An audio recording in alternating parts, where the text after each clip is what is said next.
સુરતના ડભોલીમાં રત્ન કલાકારને મહિલા મિત્ર અને તેની બહેન સહિત 7 લોકોની ટોળકીએ હની ટ્રેપમાં ફસાવ્યો. રેપ કેસની ધમકી આપી 2 લાખ રૂપિયાની માંગણી કરી હતી અને રત્ન કલાકાર 70,000 રૂપિયા આપવા તૈયાર હતો.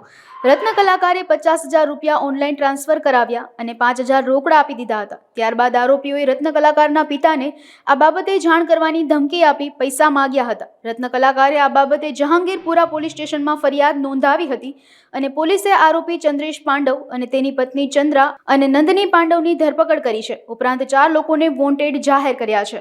આજથી 3-4 મહિના અગાઉ ફેસબુક પર ક્રિશી પાંડવ નામની યુવતીની રિક્વેસ્ટ આવેલી હતી.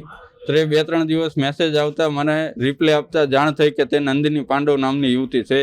થોડા દિવસ એમાં ચેટ પર વાત થતાં તેણે મારી પાસે ઇમરજન્સી છે તેમ કહીને 2-3 વખત પૈસા માગેલા અને મેં આપેલા. બાદમાં બધી ઉલટી વાતો થવા લાગી એટલે મેં એમને બ્લોક કરી દીધા. પણ તે વારંવાર મને અલગ અલગ કોન્ટેક્ટ પરથી પરેશાન કરતા હતા. એ માટે મેં એને પૂછ્યું કે તમારે શું કામ છે એમ. તો એણે મને 2 દિવસ પહેલાં જહાંગીરપુરા આપણે ઇસ્કોન મંદિર પાસે મને મળવા બોલાવેલો. ત્યાં હું ગયો. ત્યાંથી મને તે રોઝ ગાર્ડન લઈ ગયા. રોઝ ગાર્ડન જતાં ત્યાં 4-5 ઈસમો આવી ગયા અને એ મને ત્યાંથી ગાડી પર બેસાડીને મને વરિયાવ રોડ પર લઈ ગયા. ત્યાં મને મારી ધમકાવીને મારી પાસેથી 70,000 રૂપિયા લેવાના એવી કબૂલાત કરાવી.